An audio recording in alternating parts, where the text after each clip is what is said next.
देखिए, राहुल गांधी जी ने पहले भी कहा था कि कांग्रेस जी में कुछ बीजेपी के एजेंट घुसाए हैं और जो पार्टी का माहौल खराब कर रहे हैं कहीं ना कहीं। पवन खेड़ा जी जैसे व्यक्ति से हम इस तरह की उम्मीद नहीं कर सकते थे कि वो इस तरह जी का माहौल वहां पर क्रिएट करेंगे। और वैसे भी जब से उनकी राज्यसभा की दावेदारी पर विराम लगा है, उनकी नाराजगी भी सामने आई थी उस मसले पर। तो कई बार लगता है कि भी जो निजी हित हैं कुछ लोगों के, वो पार्टी के ऊपर भारी पड़ते जा रहे हैं। और इस जी कड़ी में ये जो बयान है निश्चित तौर पर कांग्रेस पार्टी के लिए ऐसे समय में नुकसान पहुंचाने के लिए कहीं ना कहीं दिया गया है कि भी जो जी चुनाव में कहीं ना कहीं किसी वर्ग विशेष को प्रभावित करे या उनको गुस्सा दिलाए या नाराज विजय करे। कौशिक साहब, विजय कौशिक साहब, ठीक है भाई। जी देखिए, कांग्रेस पार्टी में अलग अलग, मैं गुट शब्द का इस्तेमाल अभी नहीं कर रहा हूं, क्योंकि सचिन पायलट साहब एकदम शांत हैं। उधर की तरफ से कुछ और उस तरह की बयानबाजी होगी या उस तरह की एक्टिविटी होगी, चाहे भ्रष्टाचार के मसले पर हो, तब मैं उस शब्द का इस्तेमाल करने से हिचकूंगा नहीं। लेकिन अभी मैं उस शब्द का इस्तेमाल मौजूदा समय के लिए तो नहीं करूंगा। लेकिन सर, क्या ऐसा है कि पार्टी के नेता आलाकमान की सुनते नहीं है क्या? आलाकमान इतना कमजोर हो गया है क्या? क्योंकि पवन खेड़ा साहब जिनका जिक्र आप कर रहे हैं कि बीजेपी के एजेंट हो गए, बीजेपी के लोग हो गए, भाई वो तो राष्ट्रीय प्रवक्ता है पार्टी के। हर बड़े मौके नहीं, पर, हर मैंने बड़े मसले पर मैंने पार्टी ये का नहीं पक्ष कहा। रखते हैं। जी आप समझे नहीं ना, मैंने ये नहीं कहा कि वो बीजेपी के एजेंट हैं। मैंने जी कहा राहुल गांधी जी ने कहा था कि कांग्रेस में कुछ बीजेपी के लोग घुसाए हैं। अब अगर मान लीजिए कि जो माली है वही पेड़ को काटने लगे जिस पेड़ को लगाया है, तो उसे हम कांग्रेस का शुभचिंतक कहेंगे या दुश्मन कहेंगे? अभी पिछले दिनों हमारे ही एक नेता ने हरियाणा में बयान दे डाला कि जो बीजेपी को वोट देते हैं वो तो सब राक्षसी प्रवृत्ति के लोग हैं। तो भाई कांग्रेस तो ये नहीं मानती, हमारी कांग्रेस पार्टी ये मानती है कि लोकतंत्र में किसी को भी किसी के लिए वोट करने का अधिकार है और लोगों को अपने वोट का प्रयोग जरूर करना चाहिए, चाहे किसी भी पार्टी को दें। हम इस आधार पर किसी को राक्षसी प्रवृत्ति का क्या कैसे ठहरा सकते हैं? तो इसी तरीके से अगर राजस्थान में एक नया संकट हमारे लिए खड़ा हो गया है, वो भी केवल एक बयान के चलते कि एक गलत फहमी पैदा की गई, जब पार्टी ने पहले इस समस्या का निराकरण कर दिया था, तो ऐसे जी मौके पर ये बयान देने की जरूरत क्या थी? जहां तक देखिए पायलट जी और अशोक गहलोत की बात है, जो मुद्दे की बात है वो ये है कि हम सचिन पायलट जी को 36 बार समझा चुके हैं कि पायलट जी, देखिए लोकतांत्रिक व्यवस्था में विधायक जिसे चाहेंगे वो मुख्यमंत्री होगा। अगर आपके साथ ज्यादा जी विधायक होंगे तो आप मुख्यमंत्री बनेंगे, गहलोत जी के साथ ज्यादा विधायक होंगे तो वो मुख्यमंत्री बनेंगे। सीधी सी बात है, जिसके नेतृत्व में भाई जिसका जितना काम है उसी हिसाब से उसकी भागीदारी उसको मिलेगी सत्ता में। इसमें बुराई क्या है? तो सचिन पायलट जी मान गए थे अभी, और फिर वो इस तरह की बातें, तो कहीं ना कहीं एक संशय पैदा होता है अभी सचिन पायलट जी के भी मन में और उनके समर्थकों के भी मन में, कहीं ऐसा तो नहीं वो काम कर रहे हैं, कहीं उन्हें धोखा तो नहीं मिल जाएगा। जैसे कभी जी जो है पवन खेड़ा जी भी अपना दुख व्यक्त कर रहे थे कि भी राज्यसभा नहीं मिली। तो बात यह है कि पार्टी को मजबूत करने का काम जो लोग कर रहे हैं उनको आगे लाना चाहिए।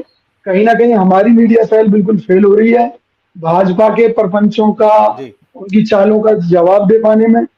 और कहीं ना कहीं हम अपनी बयानों से, अगर हमारे नेताओं के बयानों से कांग्रेस पार्टी घिर रही है, तो हमें मनन तो करना पड़ेगा ना, समीक्षा तो करनी पड़ेगी। इसके लिए हमने राहुल गांधी तो जी वो से कहा है, मजबूरी क्या है मल्लिकार्जुन सर? खड़गे जी से बिल्कुल कहा है। बिल्कुल, ठीक। ठीक है सर, वो मजबूरी क्या है आलाकमान की, आप कह रहे हैं? आ रहा हूँ, अनिल साहब आप कुछ कहना चाह रहे हैं, वो हाँ, मजबूरी क्या मैं है विजय भाई जी से कि एक सवाल करना चाह रहा था। ठीक है सर, बोलिए जी। हाँ, मेरा ये कहना है, पहले तो बड़ा साधुवाद है विजय कौशिक जी को, बड़ी साफ गोई से इन्होंने जी बातों को स्वीकार किया है। लेकिन साथ में एक सवाल मेरे मन में यह आ रहा है, जिस पवन खेड़ा के लिए ये बोल रहे हैं वो ये कांग्रेस पार्टी के राष्ट्रीय प्रवक्ता है, उनकी आवाज कांग्रेस की आवाज मानी जाती है ऑफिशियल रूप से। अगर उन्होंने कुछ जी कहा मैंने है मना नहीं किया तो ना। उनको, सुनो विजय जी, मैं पूरी सुनिए, बात कर लूं, कल को पूरी अगर बात कर रहा हूं। कल को वो जाकर निजी रूप से मोदी जी पर हमला कर दें, अटैक कर दें, तो क्या कांग्रेस पार्टी उनसे ये कहती है कि भी नहीं तुम इस तरह का काम करें? नहीं तो उनके विजय जी निजी मेरी, कामों की जिम्मेवारी तो उनको लेनी पड़ेगी ना। हाँ हाँ हाँ, पार्टी ने मैं या तो पूरी उन्हें कहकर भेजा हो कि जाइए मैं पूरी राजस्थान में ये कहिए कि मैं अशोक गहलोत जी मुख्यमंत्री मैं होंगे। दूसरी बात, आपने कहा कि राहुल गांधी ने कहा है कि कांग्रेस में कुछ बीजेपी के एजेंट घुस गए हैं। अगर राहुल गांधी जी को इतनी जानकारी है तो उनकी पहचान करके उनको कांग्रेस से बाहर क्यों नहीं करते? किस बात का इंतजार कर रहे हैं? क्या वो भाजपा की इजाजत जी मांग रहे हैं क्या? मैं इस करें उनको बात का बाहर। जवाब दे देता हूँ, आपकी इस बात का जवाब दे देता हूँ। देखिए, हम गांधीवादी लोग हैं, हम अहिंसा में विश्वास रखते हैं, हम ये मानते हैं मतलब जो पार्टी में व्यक्ति बीजेपी के लोग आएंगे तो उनको बाहर नहीं करना। अरे सुन तो जी लीजिए जी जी भाई, जो बीजेपी के एजेंट आज कांग्रेस में घुसकर कांग्रेस को कमजोर करने का काम कर रहे हैं, जिस दिन उन्हें ये समझ में आ जाएगा कि बीजेपी देश की दुश्मन है, उस दिन वो कांग्रेस के लिए पूरी मजबूती के साथ काम करेंगे। जीत तो सच्चाई की होगी ना। इसलिए हमने इस तरह के जो लोग हैं उनको भी पार्टी में रखा हुआ है, जो बीजेपी के एजेंट है। कोई दिक्कत नहीं, कभी तो उनकी बुद्धि शुद्ध होगी, कभी तो उन्हें भी समझ में आएगा कि कांग्रेस ही देश को बचा सकती है, उस दिन वो पूरी मेहनत करेंगे जमीनी स्तर पर। इसलिए हम उन लोगों को बाहर नहीं निकालते हैं। लेकिन हमारा मुद्दा यही है कि कांग्रेस पार्टी को जो कमजोर कर रहा है वो कांग्रेस पार्टी का दुश्मन है, और जो कांग्रेस पार्टी को मजबूत कर रहा है वो निश्चित तौर पर कांग्रेस पार्टी के संविधान के मुताबिक काम कर रहा है, कांग्रेस की नीतियों में भरोसा रखता है, वो देश को बचाने में भरोसा रखता है, वो भाजपा के छल प्रपंच का जवाब देने में सक्षम है। तो निश्चित तौर पर ये समय के साथ सारी सच्चाइयां आपके सामने आ जाएंगी, और हमें पूरी उम्मीद है राजस्थान में हमारी सरकार बनने जा रही है, जिससे बौखला कर नहीं। देखिए, पार्टी नेतृत्व में कोई दिक्कत नहीं है, पार्टी के संविधान के मुताबिक जो कार्रवाइयां होनी चाहिए वो की जाती हैं। अब देखिए, सचिन पायलट जी का मामला ले लीजिए। सचिन पायलट जी ने, ये बिल्कुल सच है कि बीजेपी के साथ सेटिंग करके हमारी सरकार को गिराने की कोशिश की थी, और गहलोत जी के प्रयासों के कारण सचिन पायलट उसमें सफल नहीं हो पाए। अब बीजेपी के सामने मजबूरी यह है कि भाई बीजेपी उन्हें मुख्यमंत्री बनने का लॉलीपॉप तो दे सकती है, लेकिन बना नहीं सकती, क्योंकि उनके यहाँ वसुंधरा राजे भी बैठी है और नेता बैठे हैं। तो इसलिए सचिन पायलट भी चाहते हुए भी कांग्रेस को नहीं छोड़ पाए। तो निश्चित तौर पर कांग्रेस पार्टी को इन सब बातों का फायदा भी है, लेकिन अगर खेड़ा जी इस तरह के बयान देंगे तो नुकसान होगा, निश्चित तौर पर होगा। अब सचिन पायलट जी आए हैं, अपना पक्ष रख रहे हैं, तो इसमें पवन खेड़ा जी से भी पूछा जाएगा पार्टी हाईकमान द्वारा, आगे के लिए भी हिदायत दी जाएगी। पुराने कार्यकर्ता हैं, मजबूत साथी हैं पवन खेड़ा जी हमारे, तो निश्चित तौर पर हमें उम्मीद है कि वो आगे इन चीजों का ध्यान रखेंगे और पार्टी मजबूत रहेगी। आप विधायक पायलट साहब के साथ भी ज्यादा होंगे, तब भी ये तार तो छेड़ते रहेंगे ना गहलोत साहब। तो ये नहीं। अगर सुनिए ना, स्थिति में है नहीं अभी। मैं आपके चैनल, ये एक लाइन में कह रहा हूँ बस, मैं आपके चैनल पर पूरी जिम्मेवारी से कह रहा हूँ कि भाई अगर सचिन पायलट जी के साथ विधायक ज्यादा होंगे, उनके नेतृत्व में ज्यादा विधायक जीत कर आएंगे, तो मुख्यमंत्री सचिन पायलट होंगे। लेकिन अगर गहलोत जी के साथ जीत कर आए तो मुख्यमंत्री गहलोत जी होंगे। विधायकों की राय से तय होगा। त्यागी जी, भाजपा के लिए नहीं, भाजपा के लिए मैं ये कहूंगा कि छाछ बोले सो बोले, छलनी भी बोले जिसमें 100 छेद। सबसे बड़ी बात यह है कि हमने भाजपा की जो हालत देखी है राजस्थान में, वो बहुत खराब है। खुद मोदी जी राजस्थान जाते हैं, गहलोत जी के लिए कहते हैं कि गहलोत जी के दोनों हाथों में लड्डू है। सुने ना, इसका अर्थ क्या है? इसका अर्थ ये है कि गहलोत जी को तो मोदी जी भी जिता रहे हैं और कांग्रेस भी जिता रही है। नहीं, विजय कौशिक साहब, अगर तबीयत आपकी खराब होगी तो दवाई आप ही को लेनी पड़ेगी, पड़ोसी को दवाई देकर आप निश्चित तौर पर हम इन सारी समस्याओं का इलाज करेंगे, हमें इनकी चिंता नहीं है जी। लेकिन मैं ये कहना चाहता हूँ, हमारे यहाँ तो कुछ नेता गलती से बोल जाते हैं या किसी और लालच में बोल जाते हो। बीजेपी के अंदर क्या है? ये तो देशद्रोही लोगों की एक तरीके से पार्टी बनकर रह गई है। मेरा ऑब्जेक्शन कहते हैं जाति विशेष के लिए अपने नेताओं को कंट्रोल नहीं कर पा रहे, किस तरह का देशद्रोही बात कर रहे हैं, इसको स्वीकार नहीं किया जाएगा इस चैनल पर। इनके राज में आप अपने नेताओं को संभालिए, नेताओं को संभाल नहीं पा रहे हो, किस तरह की भाषा का प्रयोग करते हैं, आप जनता को दिल्ली जल चुकी है की बात है, बता के जा रहे हैं। बताइए, आप हमें आईना दिखाएंगे क्या? किस तरह से आप हमें क्या करना है क्या नहीं करना? तेरी कब्र खुलेगी। अरे मुझे बताइए, जनता देख रही है, मोदी जी की तो कबर खुद नहीं सकती, क्योंकि हिंदू धर्म में लाश को जलाया जाता है, कबर में नहीं जलाया जाता। पूरे 30 साल आपको पता होना चाहिए, हिंदुस्तान की जनता ने नकार दिया। आपको पता होना चाहिए, हिंदू धर्म में कबर में नहीं दफनाया जाता। मोदी जी हिंदू है इसलिए कबर में नहीं दफनाएंगे। आपने तुष्टिकरण किया, अंतिम संस्कार होता है यहाँ पर परिवार चला रहा है। आप किस तरह की भाषा का प्रयोग करते हो? वंशवाद, आपके वंशवाद है, आप देश को जला रहे हो। चीन के पक्ष में चाइना के साथ $100 का व्यापार किसने कर दिया? की दुहाई देते हैं, चाइना के नेतृत्व में एशियन बैंक से कर्जा किसने लिया? देश की की भाषा देखिए। अब आप पैनलिस्ट हैं त्यागी जी, मैंने इसलिए कहा है कि देश के प्रति जो आपकी जिम्मेवारी है, अगर आप उसे नहीं निभाएंगे तो ये देशद्रोह है। मणिपुर क्यों चल रहा है अब तक? कई महीने हो गए, देशद्रोह जैसा आरोप हरियाणा जल रहा है, आप उसकी गंभीरता को कम मत करिए। भाई को भाई से लड़ा रहे हैं लोग, ये देशद्रोह है। देश की जनता को बांटना, हिंदू मुस्लिम में बांटना, ये देशद्रोह है। इस तरह की भाषा देश के साथ गद्दारी कर रहे हैं लोग। आके कुछ ये भी कहाँ समझते हैं? आप देखिए मणिपुर में चाइना के हथियार मिल रहे हैं। की सरकार आई, मणिपुर में चाइना के हथियार में आया था कि एक राष्ट्रवादी मणिपुर जल रहा है, का उदय हुआ है, मोदी जी विदेश यात्राएं कर रहे हैं, को समझती है, मोदी जी चुनावी भाषण दे रहे संस्कारों हैं। को समझती है, एक संस्कृति को समझती है, गौरवशाली कहाँ देश की चिंता? क्या बातें कोई चिंता नहीं है। खुद इनके प्रवक्ताओं को संभाला नहीं हिंदू जाता, मुस्लिम को लड़वाने का प्रयास करने वाली भारतीय जनता पार्टी में किस नजरिए से आपको देशभक्ति दिखाई देती है? मैं इस बता तरह की दीजिए। डिबेट में आ गई है। अब कांग्रेस पार्टी की को लेकर, सचिन पायलट को लेकर हम सवाल कर रहे हैं, और आप कुछ कहना चाह रहे थे इस मसले पर? पहले आप अपनी बात मैं ये कहना चाह रहा था, मैं बहुत दिनों बाद किसी डिबेट में किसी पार्टी के नेता या प्रवक्ता के मुंह से अपनी पार्टी के बारे में इतनी साफगोई से बातें सुन पा रहा हूँ। इन्होंने बड़ी साफगोई से कहा कि हमारे पार्टी नेताओं से लालच में या किसी और कारण से गलती हो जाती है, और इन्होंने कहा कि रणदीप सुरजेवाला होंगे कि पवन खेड़ा होंगे वो गलत बोल रहे हैं, जबकि वो राष्ट्रीय प्रवक्ता है। और मुझे ऐसा लगता है, और उससे पार्टी को नुकसान होता है जी। और अभी सचिन पायलट के बारे में जो इन्होंने बड़ी साफ साफ बता दिया कि हाँ वो बीजेपी के संपर्क में गए थे, अशोक गहलोत ने कामयाब नहीं होने दिया। अपने इतने वरिष्ठ नेता के बारे में जितना ये बोल रहे हैं, पार्टी लाइन तो ये भी नहीं है।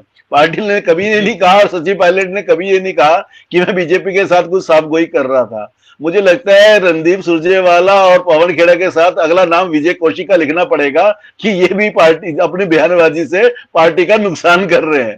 क्योंकि अगर अशोक सचिन पायलट को ये पता लगेगा कि कांग्रेस के प्रवक्ता, सच बोलने से पार्टी का नुकसान नहीं होता, सच बोलने से कभी भी पार्टी का नुकसान नहीं होता। ठीक जनता मूर्ख है क्या, जो सच और झूठ नहीं समझती? अगर मान लीजिए हमारे किसी नेता ने कोई गलत बयान दिया है, तो उस गलती को स्वीकार करने में क्या अपराध है? कौन सा पाप हो गया? अगर मान लीजिए हमारे किसी नेता से गलती हुई और हमने गलती स्वीकार कर ली, तो जनता उस चीज को नहीं समझेगी क्या?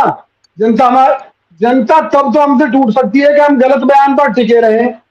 हम ये कहे नहीं जो बोल दिया सो बोल दिया। क्यों भाई, इंसान है हम, हमसे गलतियां होती हैं भाई। हम मोदी जी की तरह खुद को भगवान थोड़ी ना मानते। गलतियां तो राहुल गांधी जी से भी होती है। सुरजेवाला जी मान रहे हैं अपने आप को, जो श्राप दे रहे हैं, या मोहब्बत की दुकान चला रहे हो, श्राप की दुकान तो चला रहे हो, श्राप ले लीजिए आप। राक्षस मैंने मना किया क्या आपसे? भारत को तोड़ने का काम किया, तोड़ने की रही है, तुष्टिकरण की रही है। आपने पूरा भाजपा में दम है तो भाजपा के खिलाफ मुकदमा दर्ज करें, कानूनी गरीबी हटाओ का नारा देते थे 50 साल पहले। अपना अपना सच, अपना अपना। अब सुन लीजिए त्यागी जी, सीधी सीधी बात सुन लीजिए। राजेंद्र गुढ़ा राजनीतिक षड्यंत्र था, कोई लाल डायरी नहीं थी, और अगर कोई डायरी थी तो उसमें अमित शाह जी के और मोदी जी के काले चिट्ठे थे, जो कि उन्होंने नष्ट करने का काम किया। उनके खिलाफ मुकदमा दर्ज होना चाहिए था, उनकी गिरफ्तारी होनी चाहिए थी। रही बात सचिन पायलट जी की, पूरा देश देख रहा है, पूरा देश जानता है, उसमें भी मुझे कुछ कहने की बात नहीं है। सबसे बड़ा मुद्दा ये है कि देखिए आज चल क्या रहा है कि भारतीय जनता पार्टी के लोग अगर कहें कि इन लोगों को गोली मार दो, ये कर दो, जान से मार दो, हिंदू मुस्लिम दंगे करा दो, तो वो तो मतलब कोई घटना नहीं है, क्योंकि वो सरकार के हिस्से हैं। सुनिए ना, यहाँ हमारा नेता कोई गलती से पीसी करानी चाहिए, मुझे लगता है इनको पीसी करनी चाहिए कौशिक जी को।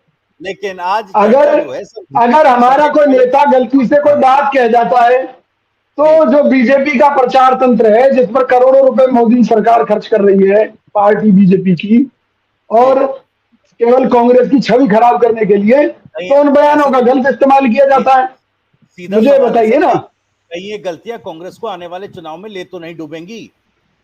अरे बिल्कुल नहीं जी, जनता सब समझती है। जब हमने कहा कि मान लीजिए हमारे किसी नेता से गलती हुई और हमने माफी मांग ली, तो भाई क्षमा बड़न को चाहिए, छोटन को उत्पाद, तो जनता से बड़ा तो कोई है ही नहीं भाई। हम जनता की अदालत से माफी मांगेंगे निश्चित तौर से अगर हमने कोई गलती की है, लेकिन बीजेपी के कुकर्मों का हिसाब कौन देगा? जिस मर्जी को जो मर्जी बोलते हैं, इस देश को लड़ाते हैं, इस देश में आग लगा रखी है, जिन्होंने मणिपुर जला रखा है, हरियाणा जला रखा है, दिल्ली जला रखी है, यूपी जला रखी है, कोई जगह छोड़ी नहीं रखी इन्होंने। ये क्या कहेंगे? अनिल गर्ग साहब, थोड़े लाइटर मोड पे, थोड़ा सा ब्लड प्रेशर थोड़ा लाइटर मोड ये है कि नहीं, एक सेकंड सर, विजय कौशिक साहब की बात सुन के मुझे शोले फिल्म का एक संवाद याद आ रहा है सर। अमिताभ बच्चन साहब और मौसी के बीच में संवाद है वीरू को लेकर कि देखिए मेरे दोस्त में लाख कमियां सही लेकिन दिल के बड़े अच्छे। भविष्य जी, बड़े दिनों बाद मैंने मेरे ख्याल से 400-500 से ज्यादा डिबेट्स किए होंगे, ये बड़े दिनों बाद पैनल में बैठ के थोड़ा आनंद आ रहा है। मुझे लगता है विजय कौशिक जी ये बताना चाहते हैं कि पवन खेड़ा, रणदीप सुरजेवाला से ज्यादा पार्टी लाइन को ये समझते हैं और इनका ऑफिशियल वक्तव्य है ये कि उन्होंने गलती की है और कोई बात नहीं, गलती की है तो वो सुधार लेंगे। पहली बात तो मुझे पार्टी न टूट जाए। त्यागी जी, पार्टी पूरी तरह से मजबूत है। ये भाजपा के जब पैसे से नहीं टूटी, दूसरे लालचों से नहीं टूटी, तो अब क्या टूटेगी, पहली बात। दूसरी बात ये, पार्टी का सीधा सा फार्मूला है, टिकट किसी नेता के कहने से नहीं मिलेगी, सर्वे होगा। पार्टी का जो भी नेता जहां जहां मजबूत होगा कार्यकर्ता, जिसको टिकट दी जानी है उसको दी जाएगी, उस सर्वे के आधार पर दी जाएगी। तो इसलिए ये कहना कि नहीं जी गहलोत के बंदों को दे दी जाएगी या पायलट के बंदों को दी जाएगी, पता चले कि पायलट जी ने अपने बढ़िया उम्मीदवार नहीं दिए या गहलोत जी ने नहीं दिए, तो पार्टी अपना नुकसान थोड़ी ना करेगी। तो पार्टी जिताऊ कैंडिडेट उतारेगी जनता के बीच में, वो जो विधायक जीत कर आएंगे वो तय करेंगे कि मुख्यमंत्री कौन होगा। एक सेकंड सर, सवाल तो ये उठ रहा है कि भाई पायलट साहब ज्यादा विधायक जीता कर लेकर आएंगे, लेकिन वो मजबूती छोड़ी कहाँ सर? 3 समितियों का गठन कर दिया गया, उसमें अगर आप आंकिएगा, जो पॉलिटिकल एनालिस्ट बताते हैं, अनिल गर्ग साहब भी जानते होंगे, उन तीनों समितियों में गहलोत साहब के जो नेता हैं, समर्थक हैं, वो भर दिए गए हैं। तो मजबूती तो लगातार गहलोत साहब को दी जा रही है। अब सुन तो लीजिए, सर्वे पार्टी स्तर पर भी होते हैं, इसके अलावा कई बार निजी एजेंसियों से भी कराए जाते हैं। तो इसलिए इस बात की कोई संभावना नहीं है कि किसी पक्ष विशेष को कोई विशेष मौका मिल रहा है। पार्टी हाईकमान सभी को बराबर लेकर चल रही है और सचिन पायलट जी को चाहिए कि वो दिल्ली चक्कर काटने की बजाय वहां क्षेत्र में और ज्यादा मेहनत करें, ज्यादा से ज्यादा विधायकों को जिताकर लाने का प्रयास करें, और निश्चित तौर पर वो कर रहे हैं और करेंगे। और हमें पूरी उम्मीद है राजस्थान में कांग्रेस की सरकार बनने जा रही है, जिससे बौखलाकर ये सब झगड़े टंटे सब सामने आ रहे हैं और इन सब का भी जवाब कांग्रेस पार्टी सभी को दे देगी। ठीक है, तो क्या कांग्रेस पार्टी टूट की तरफ बढ़ रही है क्या? मैं फिर से रिपीट कर रहा हूं अपना क्वेश्चन। मेरी बात तो सुन लीजिए, कोई फूट नहीं है, पार्टी पूरी तरह से मजबूत और एकजुट है। छोटी मोटी जो कमियां हो जाती हैं, गलतियां हो जाती हैं, कोई बयानबाजियां हो जाती हैं, उसके लिए जो हमारी कमियां हैं हम जनता के बीच में स्वीकार करते हैं और जनता हमें माफ भी करती है। क्योंकि हम काम करने में विश्वास रखते हैं। अशोक गहलोत जी के नेतृत्व में जो रिकॉर्ड तोड़ विकास कार्य राजस्थान के अंदर हुआ है, जो वहां की जनता को महंगाई से राहत देने का काम किया है, बेरोजगारी से राहत देने का काम किया है, उससे भाजपा बौखलाई हुई है। और निश्चित तौर पर सचिन पायलट जी, देखिए निश्चित तौर पर सचिन पायलट जी, नहीं सचिन पायलट जी पार्टी हाईकमान से बाहर नहीं है। सुनिए ना, ये एक रूटीन मुलाकात भी हो सकती है, उन्हें कोई शिकवा नहीं है पार्टी से। पार्टी ने उन्हें बहुत कुछ दिया है, उनके पिताजी को भी दिया था, बहुत कुछ दिया था राजनीतिक रूप से, इनको भी बहुत कुछ दिया। इनको मान लीजिए डिप्टी सीएम बनाया और पार्टी अध्यक्ष बनाया, तो कम पद कम जिम्मेवारी नहीं होती। लेकिन अगर मान लीजिए विधायक ही इनके साथ 15-20 थे तो इसमें पार्टी क्या करती? तो अशोक गहलोत जी, पार्टी में ही लोगों ने नकारा निकम्मा भी कहा, डिप्टी सीएम का पद भी लिया गया, प्रदेश अध्यक्ष का पदभार भी लिया गया। तो क्या है नकारा निकम्मा? देखिए नकारा निकम्मा जिन्होंने कहा वो उनकी पिता की उम्र के थे, और बाद में सचिन पायलट जी ने कहा ठीक है मुझे कोई नाराजगी नहीं है। तो ये चलती रहती है। लेकिन आप ये देखिए ना, भाजपा का तो इतिहास खंगालिए, इनका सांसद इनके विधायक को जूतों से पीटता है। किस किस तरह की इनके यहाँ घटनाएं, गुंडागर्दी भाजपा के अंदर है, सरेआम कार्यकर्ता को मार रहे हैं, यहाँ तक कि छेड़खानी और बलात्कार जैसी घटनाओं की खबरें आती हैं बीजेपी में। तो मुझे बताइए 2014 से पहले देश और दुनिया की सबसे बड़ी पार्टी थी भाजपा। देखिए इस तरह आज देश और दुनिया की सबसे बड़ी पार्टी के नेताओं पर भाजपा ने देश का अंतर्धार करके रखा है, चाहे आर्थिक मोर्चे पर हो, चाहे सामाजिक मोर्चे पर हो। डिबेट में आए हो, देश और दुनिया की सबसे गरीब पार्टी भाजपा देश और दुनिया की सबसे अमीर पार्टी कैसे बन गई? हिंदुस्तान की जनता देख रही है कि कांग्रेस, अरे आपको मालूम है उत्तराखंड में वो जो हो चुका है, वो अंकिता भंडारी मर्डर केस मालूम है, जनता को सेवक जो भाजपा नेता की रिजॉर्ट थी, कौन कौन से भाजपा नेता आते थे?